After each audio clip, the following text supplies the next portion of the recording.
Hoje é dia de mais um Café com Camaleão. Hoje nós estaremos recebendo aqui a advogada Rose Ferreira Ribeiro. E ela vai contribuir muito com essa ideia de ter que planejar o seu futuro financeiro. Ela trabalha justamente com o direito dos idosos.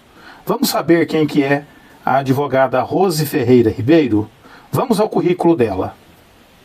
Rose Ferreira Ribeiro é advogada formada pela UFMS, campus de Três Lagoas. Possui doutorado em Ciências Jurídicas e Sociais e mestrado em Direito Constitucional pela Universidade Federal Fluminense. Idealizadora dos projetos Síndico Amigo da Longevidade e Condomínio Amigo da Longevidade. É membro da Comissão Especial de Atenção à Pessoa Idosa da OAB do Rio de Janeiro. É professora de pós-graduação no Centro Brasileiro de Estudos e Pesquisas Jurídicas, ministrando disciplinas sobre a efetividade do direito das pessoas idosas no ambiente condominial. Sócia fundadora da RD Longevidade e pesquisadora do tema Violência contra Idosos, Acessibilidade e Políticas Públicas. Vamos ao Café com Camaleão, hoje com a convidada Rose Ferreira Ribeiro.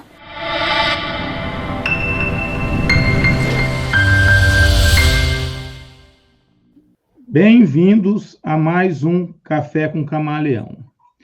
O tema aqui hoje é um tema de suma importância.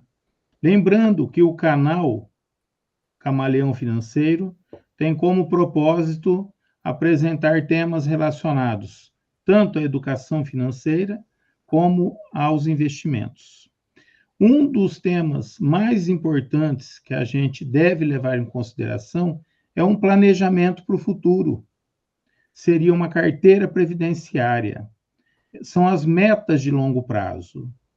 Em razão disso, hoje nós temos o prazer de ter aqui no Café com Camaleão a querida amiga, a doutora Rose Ferreira Ribeiro. Falo com muito orgulho em estar recebendo ela aqui hoje, porque além de pesquisadora, professora, escritora, advogada que atua junto à população idosa, também foi minha aluna. Então, Rose, dê um bom dia aí para todo mundo e seja bem-vinda ao Café com Camaleão. Bom dia, Marçal, bom dia a todos do Camaleão Financeiro. Para mim é uma grande honra poder participar desse canal, compartilhar um pouquinho do conhecimento que eu venho acumulando aos últimos anos e também poder rever o professor Marçal, que foi meu professor na UFMS Três Lagoas, durante o período que eu estava cursando meu curso de bacharelado em Direito. Muito obrigada pelo convite, Marçal, eu espero contribuir para levar um pouquinho, compartilhar, né, um pouquinho do que eu sei com seus ouvintes, com seus seguidores aqui do canal. Obrigada. Rose, o objetivo aqui hoje desse bate-papo é justamente a gente apresentar o que está acontecendo no Brasil e no mundo, né? A gente está tendo aí um envelhecimento da população e a população está vivendo mais. E ela precisa de mais recursos para isso. Porém, muitas pessoas não se prepararam.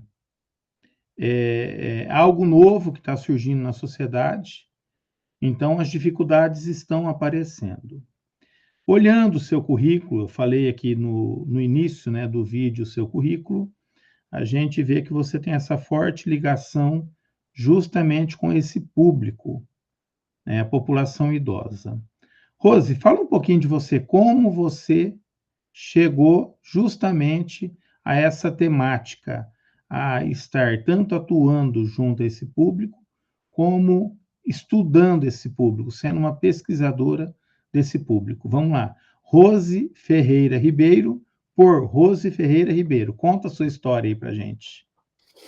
Ô, Marçal, a história é longa, mas eu vou tentar resumir, falar dos pontos mais importantes que me trouxeram até o estágio atual. Bom, eu me formei em Três Lagoas, Mato Grosso do Sul, sou egressa da UFMS, e concluí o meu curso de Direito no ano de 2014. Quando eu saí de Três Lagoas, retornei para Campo Grande, por eu ter ligações com o mundo jurídico em Três Lagoas, em Campo Grande eu me senti um pouquinho deslocada. Foi então que eu soube de um edital aberto aqui no Rio de Janeiro para seleção de estudantes para o curso de mestrado em Direito Constitucional e eu resolvi participar.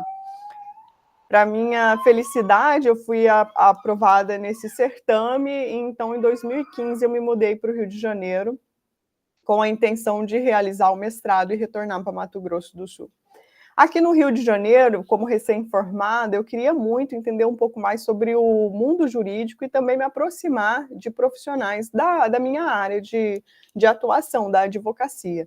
Então, eu fui até a OAB de Niterói com a intenção de me voluntariar para participar de uma das comissões da casa. Eu fui chamada a participar da Comissão de Atendimento à Terceira Idade da OAB de Niterói, que na época era presidida pelo saudoso advogado Marcos Fioravante, que trabalhava dentro e fora do direito em prol do bem-estar da população idosa.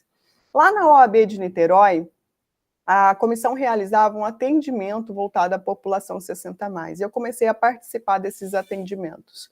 Era muito grande o número de pessoas idosas que buscavam a OAB para relatar ali suas dores, seus aborrecimentos enquanto consumidores, enquanto filhos, enquanto avós. E o que eu comecei a perceber, Marçal? Eu comecei a perceber que muitas das demandas não tinham como ser solucionadas dentro do judiciário, não eram questões jurídicas, mas eram questões extremamente importantes para aquela população. Me sentindo incapacitada enquanto advogada, eu busquei estudar um pouco mais sobre o processo de envelhecimento, para que eu pudesse, ainda que de forma literária, conhecer um pouco mais sobre as dores que fazem parte do envelhecer de qualquer ser humano. Eu estudei gerontologia na Sociedade Brasileira de Geriatria e Gerontologia. E eu me apaixonei tanto por essa área, né, por essa ciência que estuda o processo de envelhecimento e como esse processo de envelhecimento vai impactar a rotina da cidade, a rotina das famílias, a rotina da nossa sociedade como um todo. Eu gostei tanto dessa área que quando eu fui submeter um projeto para o doutorado, eu já fiz o direcionamento para estudar o envelhecimento da população e entender um pouco mais sobre questões que são caras a essa população. Então, durante o doutorado, já durante de 2018 em diante, eu estudei como era a vida das pessoas com mais de 60 anos dentro do sistema prisional. O produto desses mais de 4 anos de estudo que eu enfrentei a pandemia durante o doutorado e acabei alongando um pouquinho mais, é esse livro aqui, O Seguro Morreu de Velho, onde eu analiso como vivem as pessoas privadas de liberdade, qual é o impacto que o cárcere tem na vida e na saúde desses indivíduos.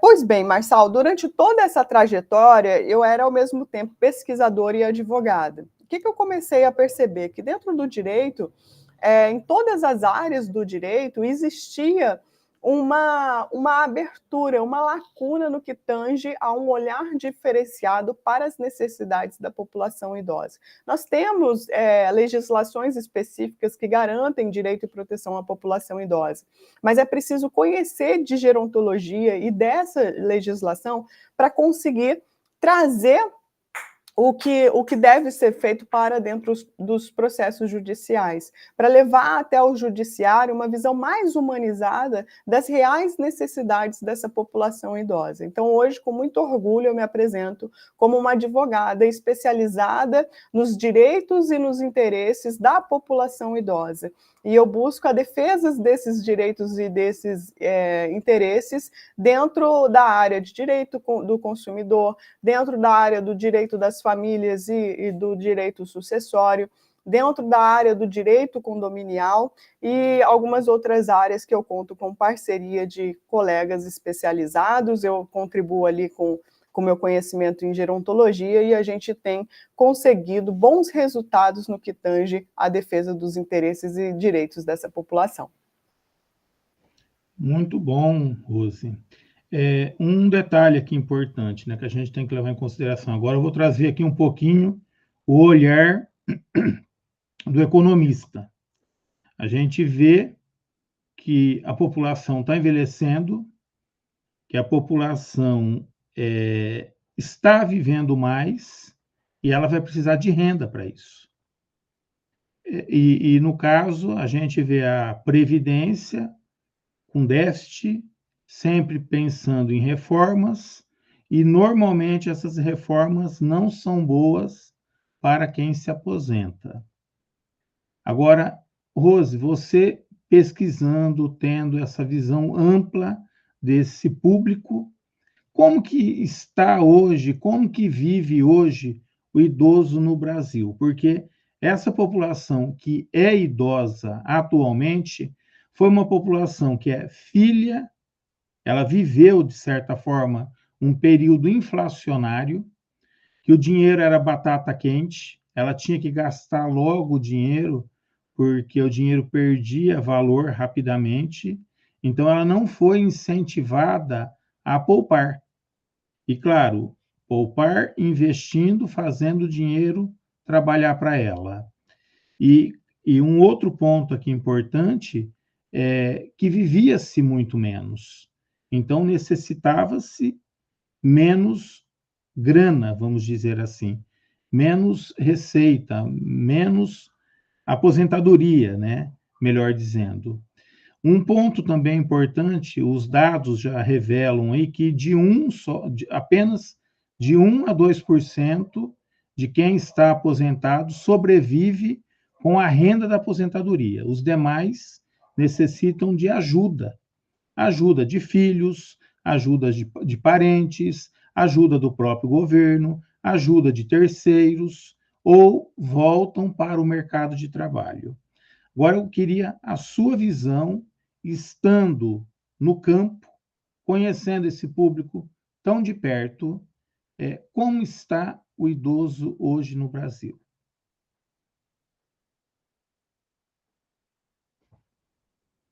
É muito importante a gente falar sobre as mudanças experimentadas pela nossa sociedade ao longo das últimas décadas. Então, por exemplo, a maior expectativa de vida, o maior número de pessoas idosas, ele se deve a uma série de fatores que foram acontecendo ao longo das últimas décadas. Então, a gente teve um avanço muito grande no que tange a descoberta de novas vacinas, o desenvolvimento de novas tecnologias, diversos fatores que contribuíram para que a gente conseguisse tratar de doenças que antes eram fatais e ter uma qualidade de vida que tornou mais democrático o envelhecimento, antes reservado à parcela mais rica da população. Simone de Beauvoir, ela relata isso no livro A Velhice. Ela relata que, há décadas atrás, envelhecer era um privilégio. E era um privilégio reservado às pessoas que detinham poder aquisitivo. Veja só, né? Porque tinham condições de ter um melhor tratamento médico, porque tinham condições de ao longo da vida, ter acesso a uma boa alimentação e tudo mais. Além disso, por que hoje a gente fala que nós temos uma pirâmide etária invertida? Porque a base da minha pirâmide, ela se estreitou, o número de nascimentos diminuiu, ao passo que o número de pessoas longevas, ele foi aumentando. Então, hoje eu tenho um triângulo de cabeça para baixo quando eu analiso a minha pirâmide etária. Como você bem disse, né, ao longo das últimas décadas, nós acumulamos um aumento na expectativa de vida. Em 1940, a expectativa de vida ao nascer era de 35,5 anos. Hoje, a gente já fala de uma expectativa de vida ao nascer de 76,6 anos. Esse fator ligado ao menor número de nascimentos, ele traz uma mudança muito significativa na composição das famílias brasileiras. Antes eu tinha um núcleo familiar com 4, 5, 6, 7, 10 filhos. Hoje eu tenho núcleos familiares onde eu tenho um filho, eu tenho um número crescente de pessoas que escolheram não ter filhos, eu tenho um número crescente de pessoas idosas com mais de 60 anos que vivem sozinhas, que vivem sem rede de apoio. E a rede de apoio é para cuidado, mas é também para apoio financeiro.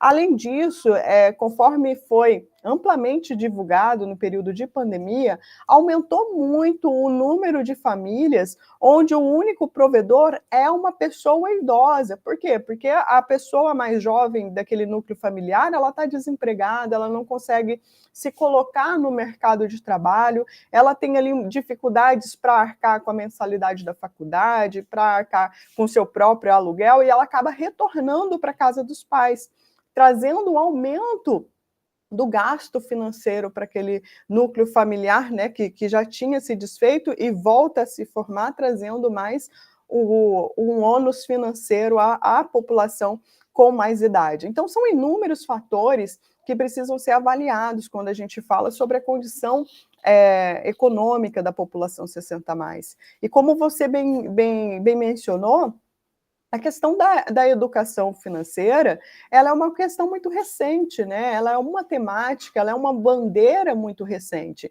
Então, a geração dos nossos pais, a geração dos nossos avós, eles não tinham esse tipo de preocupação, né? Ninguém fazia o cálculo de quanto custaria as suas necessidades básicas para um futuro distante.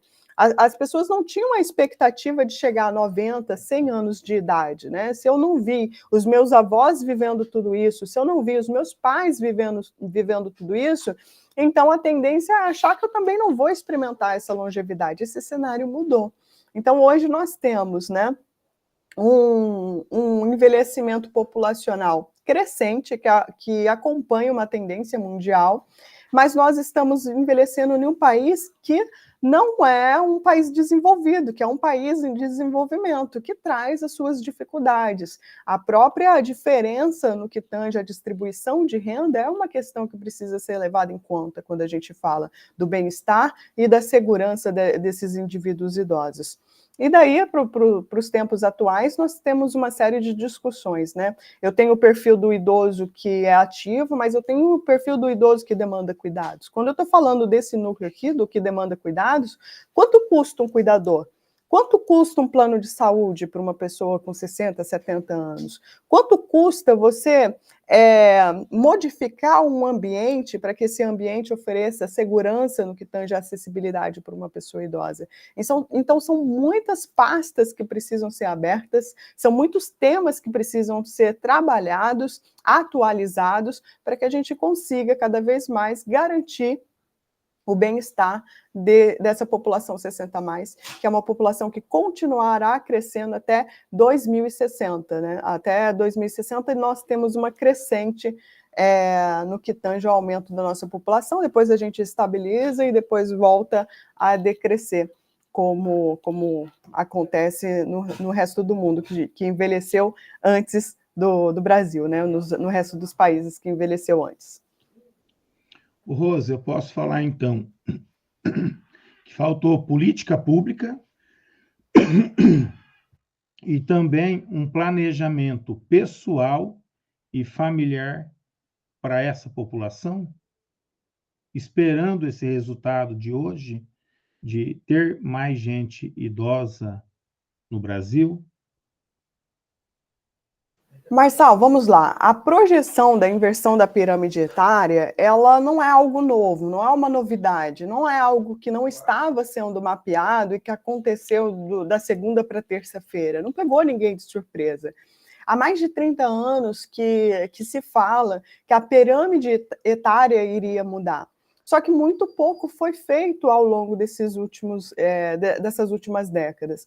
Primeira coisa, o debate do direito dessa população, ele é um debate recente. Ele começou na década de 70, que começou a se discutir, né, o que precisava ser feito para a população longeva, que começou a se discutir em países desenvolvidos políticas públicas em prol dessa população.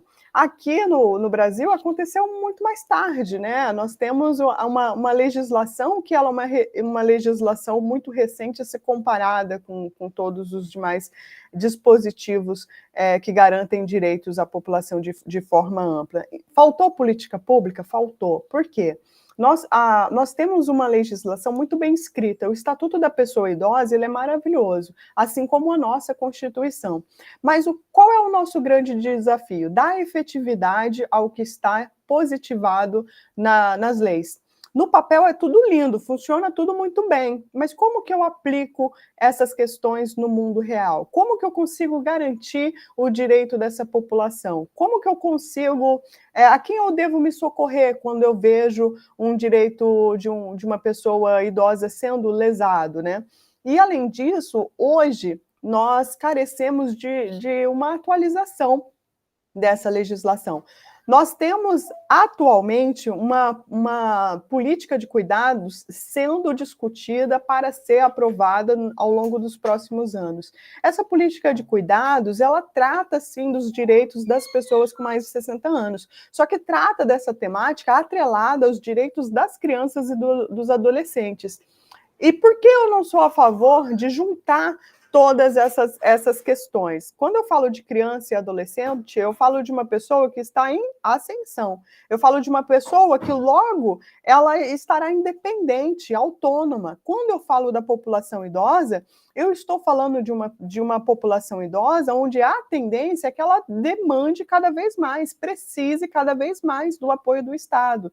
Então, tratar esses temas juntos, para mim, não é o ideal. Eu tenho que ter uma política pública muito bem desenhada, própria para a população idosa. Por exemplo, eu consigo citar, quando a gente fala de direito comparado, o exemplo de países europeus. Na Europa, quando um familiar sai do emprego para cuidar de uma pessoa idosa que demanda cuidados, ele recebe um apoio financeiro do Estado. Por quê? Porque ele abriu mão da renda dele para cuidar dessa pessoa. E ainda que essa pessoa tenha a sua própria renda, ou ela é insuficiente para custear as necessidades dos dois, ou ela já está inteiramente comprometida para custear o que essa pessoa idosa precisa. Então, eu só tenho aqui a figura do cuidador familiar, que sai do emprego para cuidar de uma pessoa idosa, quando eu não tenho dinheiro suficiente para terceirizar esse cuidado. Então, hoje, o que acontece, né? A gente não fala sobre as dores do cuidador familiar aqui no Brasil. A gente não discute como está a vida financeira das famílias que precisam cuidar de uma pessoa idosa, que precisam arcar com o custo de medicação, com o custo de cuidadores, com uma série de custos que vão surgindo quando eu tenho a figura da pessoa idosa que demanda cuidados.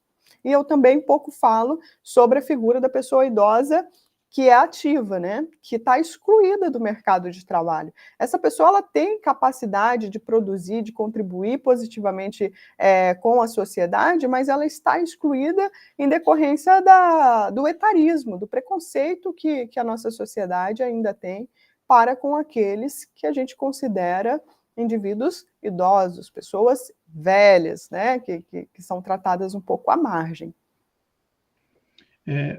Isso que você falou é muito importante, né? Um outro ponto que também dá para ser debatido aqui, a gente não se vê velho, não se enxerga idoso. Então, a gente sempre imagina que seremos ativos, que estaremos bem de saúde, que não necessitaremos dos cuidados que um idoso necessita. Um ponto importante, Rose, que eu até gostaria de ter a sua visão aqui, se tivéssemos feito campanhas, políticas públicas de forma mais aguerrida, né, para essa população se preparar para o futuro, você acredita que o cenário seria menos catastrófico do que está agora? E um outro ponto, isso eu estou olhando o passado, não foi feito. O presente está sendo feito alguma coisa? Você vê esse estímulo à população ativa? Eu não vejo. A população ativa olhar lá na frente, imaginar que eu vou necessitar de uma certa quantidade aí de recursos para mim sobreviver, para mim ter qualidade de vida, ou eu vou ficar esperando o INSS me socorrer. Por que você acha que a gente está deitado nesse berço eterno, num sono esplêndido, esperando tudo do Estado? Tem algum interesse por trás? Ou é falta mesmo de uma cultura olhando o futuro lá na frente, tentando entender que seremos também uma população idosa? Marçal, eu vou mostrar minha caneca, ainda não tive a oportunidade de mostrar ela. Então, vamos lá. Os pontos que você traz aqui nesse debate, eles são pontos muito importantes. E eles são multidisciplinares. Tratam de direitos, tratam de economia, tratam de gerontologia e de outras áreas que são muito importantes no que tange a garantia de direitos de forma geral, né? A gente pode falar que em linhas gerais, nós estamos tratando hoje aqui sobre direitos humanos, né? Sobre você ter garantido o seu direito de envelhecer com dignidade. Não é nada além disso do que a gente defende, né? O direito de se envelhecer com dignidade. O que é envelhecer com dignidade? É você ter moradia, você ter acesso a uma boa alimentação, é você ter acesso a tratamento de saúde, seja através do SUS ou seja através do plano que você pagou ao longo dos últimos 40 anos e que você é descredenciado, porque não é mais, né, o perfil de cliente que o plano de saúde deseja ter. Qual que é a nossa realidade, né? Na academia a gente fala assim, qual que é o estado da arte?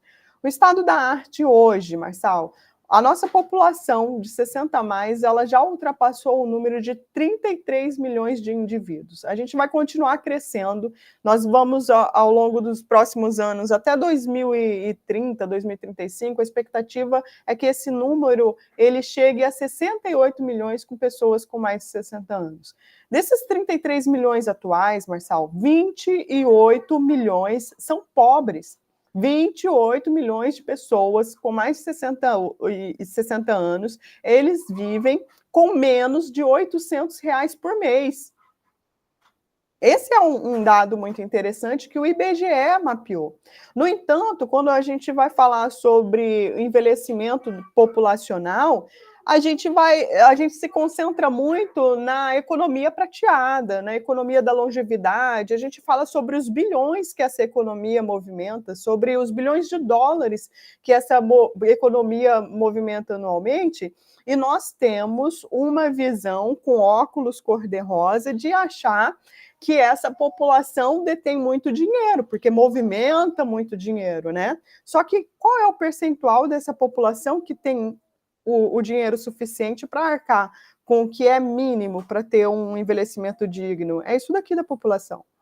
A imensa maioria está aqui vivendo com menos de R$800 por mês. Com R$800 por mês, eu não consigo uma alimentação digna. Eu não consigo uma moradia digna.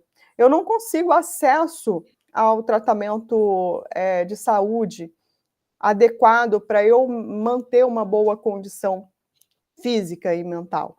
Então, essa é a realidade da nossa população brasileira. O que falta?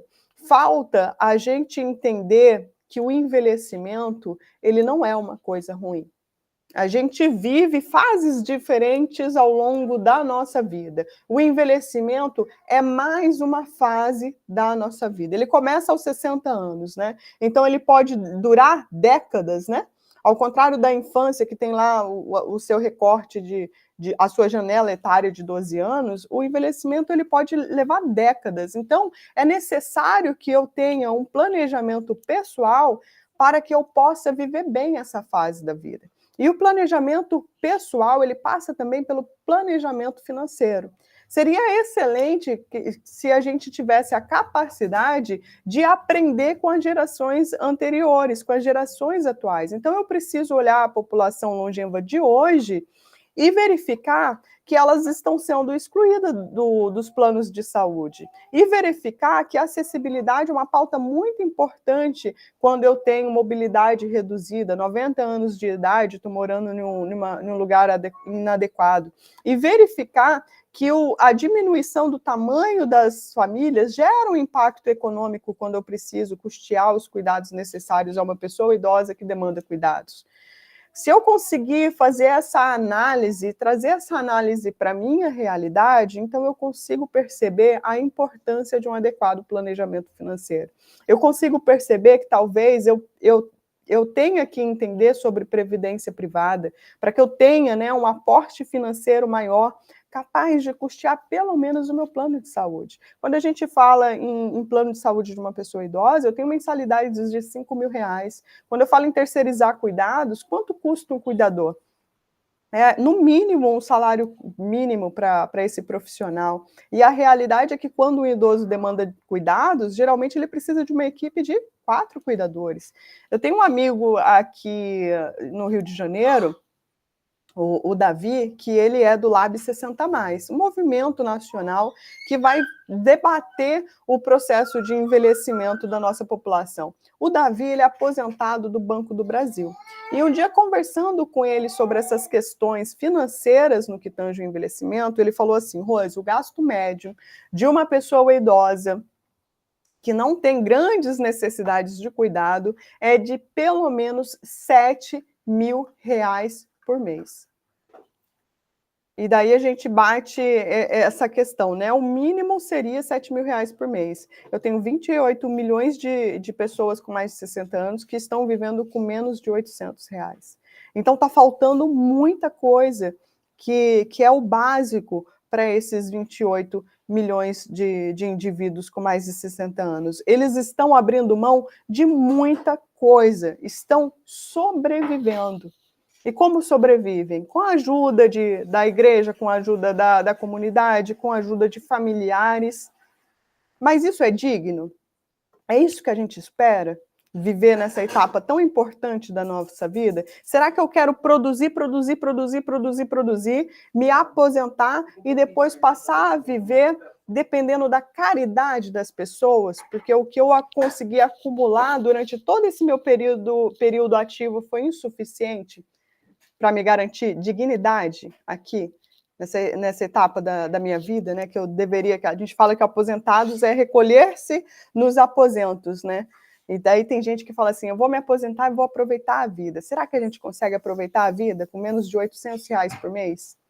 Então, são os questionamentos que precisam ser mapeados, né, por quem está nesse próximo aos 60 anos, por quem tem hoje 20, 30. Eu sempre falo que a gente precisa pensar no nosso envelhecimento muito antes dele chegar. É agora o momento correto de eu começar o meu planejamento para que eu tenha um envelhecimento digno, um envelhecimento onde a vida vai valer mais do que a morte. Isso é uma frase do Paulo Ramos, que ele tem um livro chamado de Direito da Pessoa Idosa, um livro de 2014. E ele fala, por mais de uma vez, durante o livro, essa frase, que a velhice ela precisa valer mais do que a morte. E para que a velhice possa valer mais do que a morte, nós precisamos de um verdadeiro pacto social. Nós precisamos, enquanto sociedade, lutar pela defesa e pela efetividade dos direitos dessa população. Rose, uma coisa interessante que você falou aí, quando fala em aposentar, né, tem toda uma publicidade olhando para o idoso passeando, o idoso viajando, quando se aposenta. É um cenário lindo e maravilhoso. Mas quando a gente cai nesses números que você acabou de apresentar aí, né, R$ 800 por mês, mal come. Então esquece essa ideia de viagem, né? Um recado que a gente tem que deixar para o jovem aqui hoje, acho que é esse, né? Se você vê essa foto, imaginando estarei aposentado, curtindo a vida, construa a partir de hoje isso.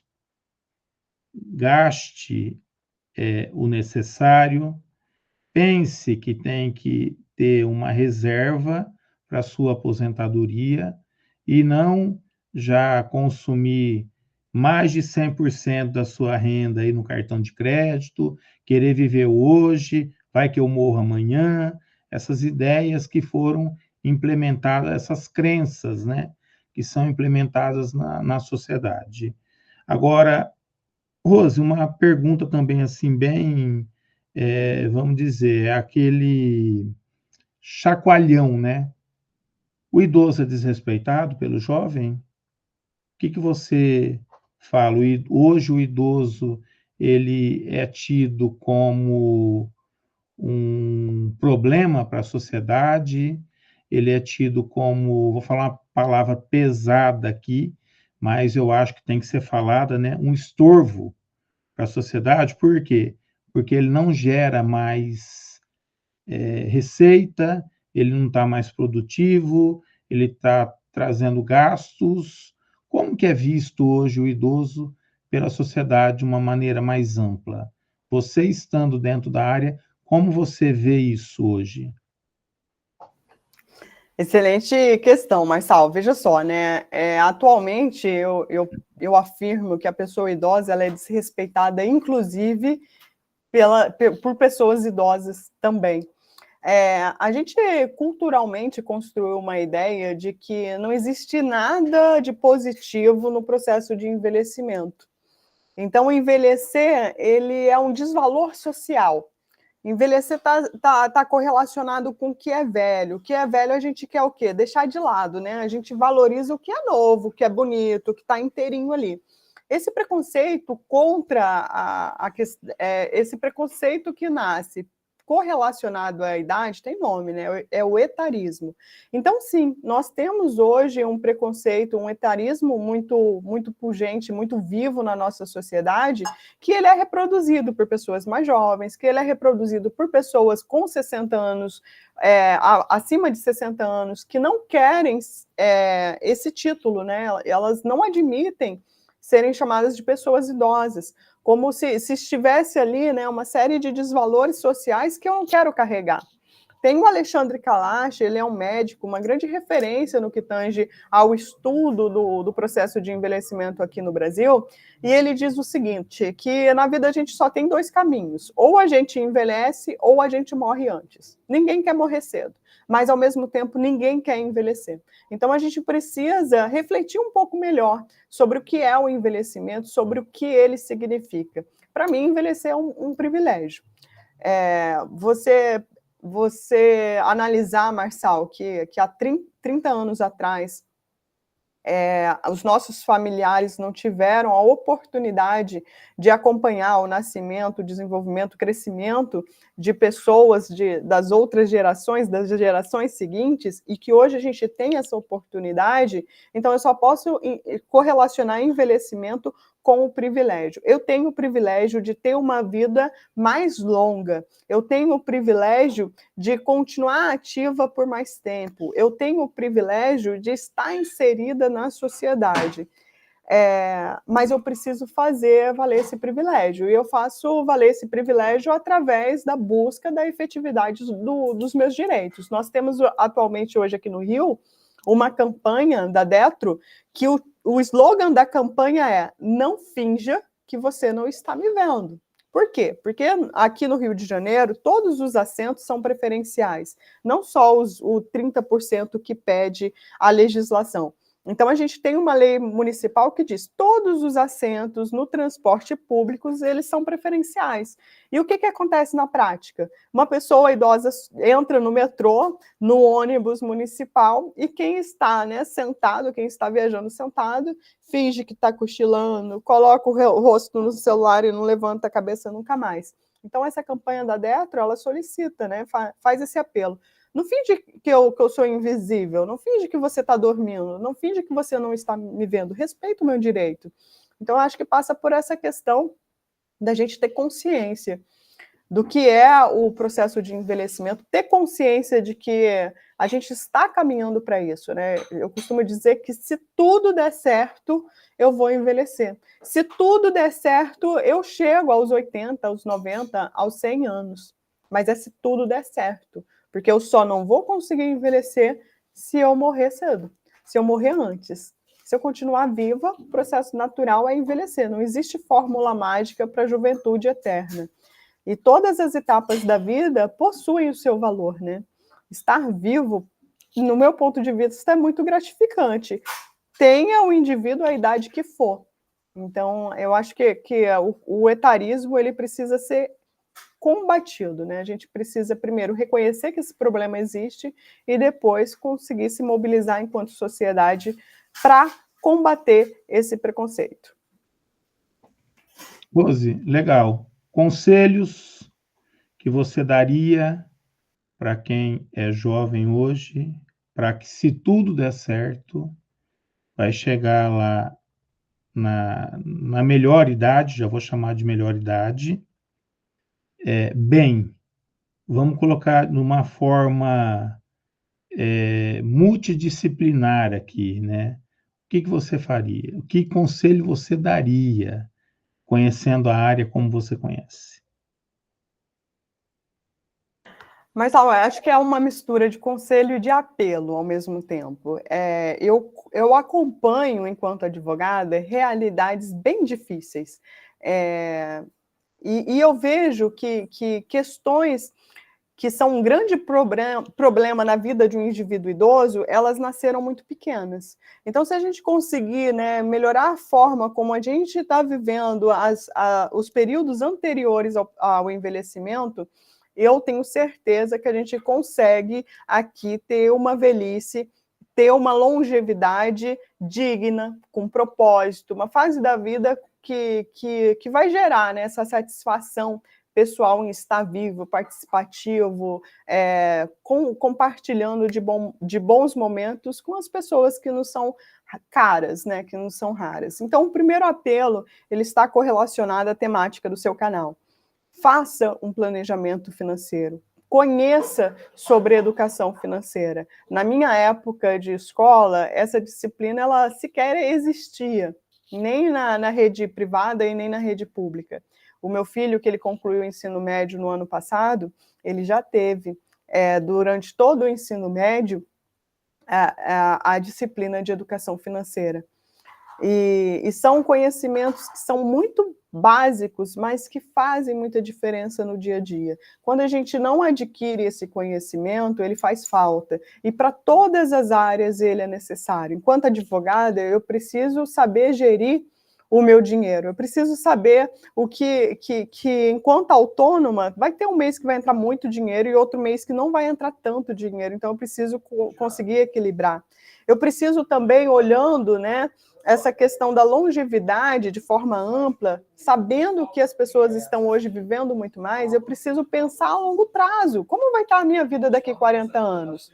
De quanto dinheiro eu vou precisar para ter uma vida confortável quando eu tiver 80, 90 anos? Se eu precisar terceirizar cuidado, quanto custa terceirizar o cuidado? Então, o planejamento financeiro ele vai me permitir caminhar com mais segurança, com mais tranquilidade. E quando a gente tem essa tranquilidade para viver a vida, a gente tem uma saúde física melhor, a gente tem uma saúde mental melhor. Então, eu tenho a garantia de que eu vou envelhecer de uma forma muito mais equilibrada.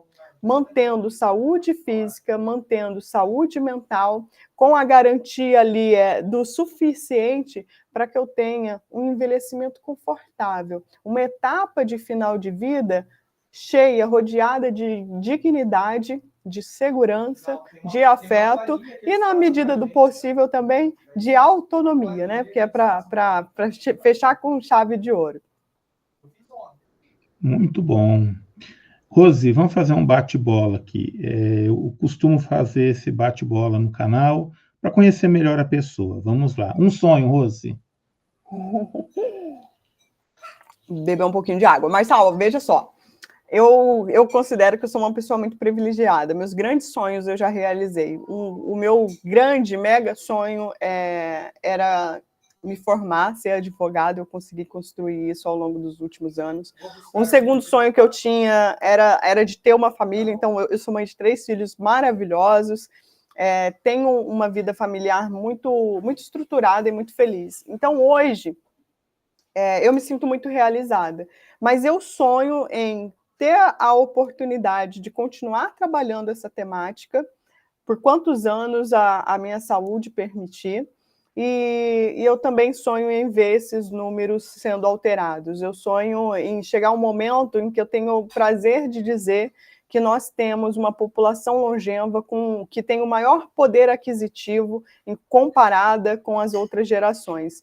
Então, esse é um sonho que eu espero ver realizado ao longo das próximas décadas. Um canal de YouTube?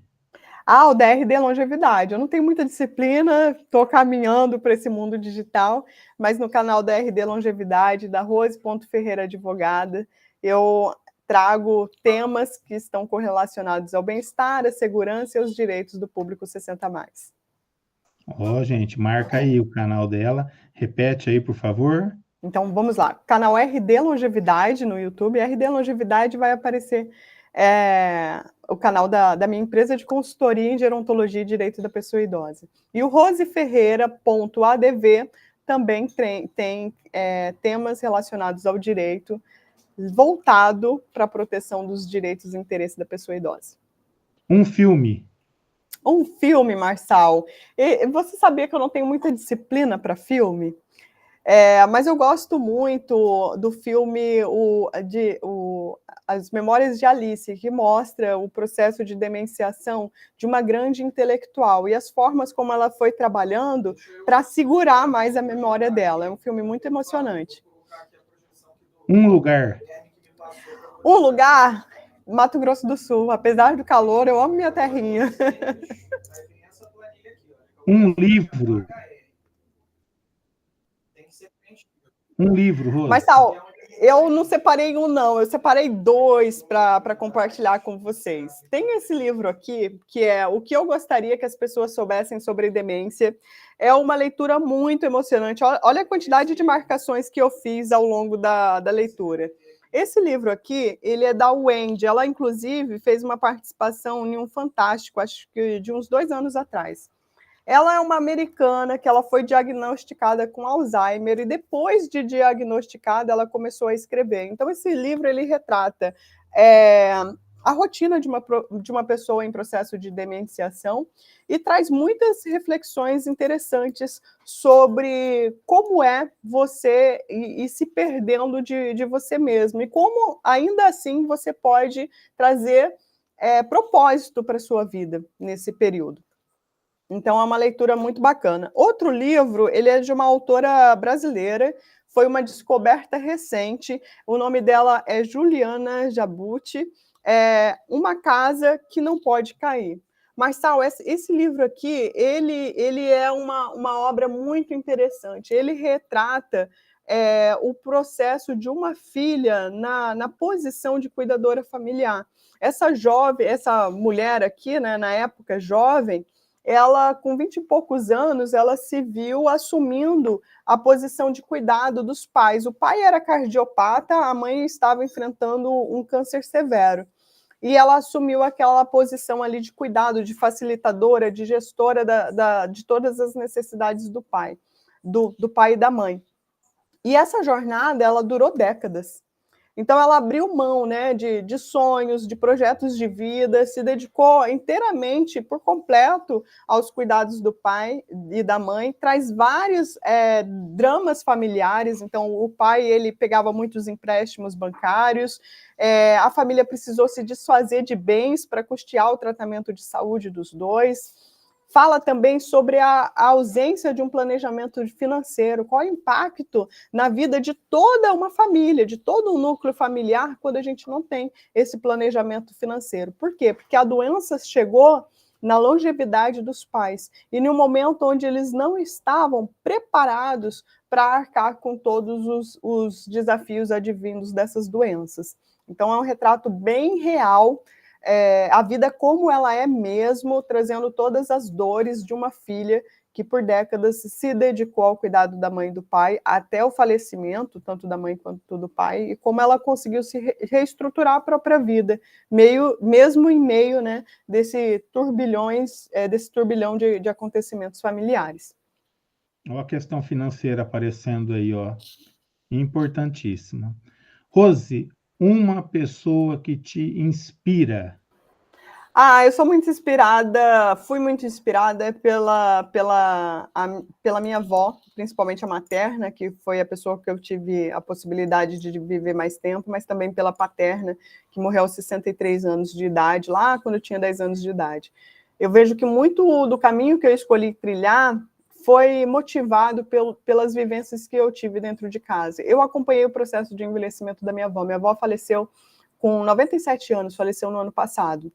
E durante a maior parte da velhice dela, ela foi uma pessoa ativa, ela foi uma pessoa lúcida, ela teve questões de saúde e também questões relacionadas ao processo de demenciação nos últimos anos de vida, mas foi uma mulher, em linhas gerais, muito forte. E observando a vida da minha avó, eu pude identificar que o processo de envelhecimento, ele tem os seus pontos positivos, ele tem os seus desafios, pude observar como essas questões mexem com todos os familiares, com todas as pessoas que estão envolvidas na função de cuidado desse indivíduo idoso, e principalmente a minha avó, para mim, é um grande exemplo de pessoa assim, resiliente, né? Mesmo com todas as questões de saúde, questões familiares muito difíceis, ela teve uma vida muito serena e ela conseguiu, de um jeito muito único, manter uma família unida, apesar das relações conturbadas que surgem de tempos em tempos. Rose, então chegamos ao fim aqui do nosso Café com Camaleão. O que eu posso dizer a você é que você certamente agora inspirará muitas pessoas, porque foi show, e vejo que você está com a temática aí na veia, entrou de cabeça, faz com amor, isso que é importante. Você fala da área com um brilho nos olhos e parece que para você é uma brincadeira, parece que para você está construindo um sonho, né? Atuando nessa área. Muito bonito, emocionante, Rose.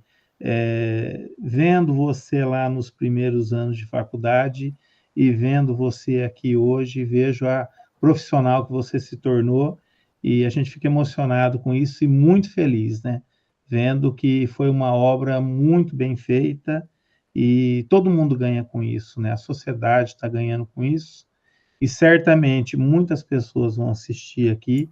Eu vou fazer questão de passar isso para os alunos, para você ser a inspiradora também, porque é uma área muito importante que tem que ser aí cada vez mais olhada com carinho, olhada com amor e olhada com esse brilho nos olhos. Deixo aqui agora um espaço para você fazer suas palavras finais, aí, seus conselhos, seus apelos e, claro, né, a sua mensagem final para quem nos assistiu aqui hoje. Marçal, muito obrigada pelo presente. Eu vou guardar com muito carinho a lembrança da minha participação aqui no Camaleão Financeiro. Obrigada pelas palavras. Eu fico, de verdade, muito emocionada e muito feliz. Eu tenho, sim, muito orgulho da trajetória que eu venho traçando até hoje, né? Foram caminhos bem desafiadores, eu passei por muitos desafios aqui no Rio de Janeiro, estando longe, né, de todas as pessoas que me davam ali segurança, suporte, apoio emocional, mas eu me sinto muito vitoriosa, porque o que eu vim buscar aqui no Rio de Janeiro, eu alcancei, eu consegui finalizar, que foi a continuidade, né, dos estudos. Está finalizado, entre aspas, existe a expectativa de um pós-doutorado para os próximos anos. Sou muito grata ao FMS, sou muito grata a todos os professores que eu conheci na instituição.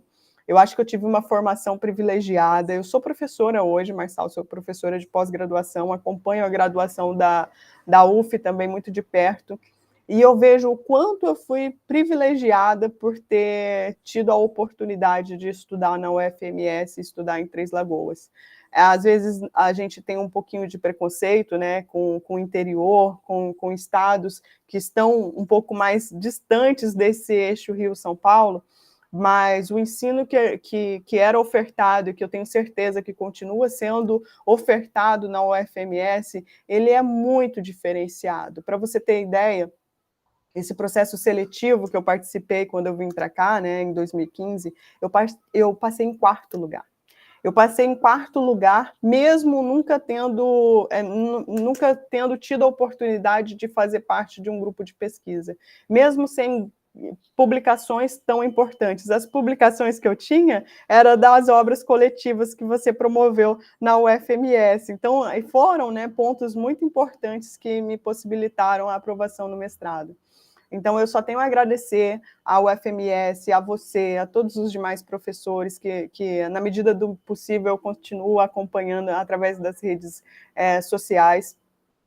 Tenho muito orgulho em me colocar como egressa desse curso tão importante. Eu vejo o quanto nós crescemos, né? Temos egressos trabalhando junto ao presidente da República, temos egressos ocupando a posição de defensores públicos, de delegado de polícia, temos egressos que estão levando o nome da UFMS para além dos limites do estado de Mato Grosso do Sul. Temos, inclusive, um egresso que é presidente da Ordem dos Advogados do estado de Mato Grosso. Então, todos eles, para mim, são grandes inspirações. Eu continuo, né, mantendo meus laços firmes com a minha terra. Em breve estarei em Dourados, estou sempre à disposição da minha instituição, dos meus colegas, dos meus eternos professores, né? Não consigo te ver e não me direcionar a você enquanto professor Marçal, assim como eu faço com todos os outros que participaram da minha formação. Muito obrigada pelo convite, muito sucesso para o seu canal. Você traz uma temática que é extremamente importante. Desejo que o canal cresça, que cada vez mais pessoas tenham acesso a esse conteúdo de qualidade, porque é pensando nessa questão financeira que a gente vai conseguir garantir uma qualidade de vida para o presente, para o futuro próximo e para o futuro não tão próximo. Parabéns e muito sucesso para você, meu amigo. Obrigada pelo convite mais uma vez. Rose, gratidão, e fechamos aqui o Café com Camaleão.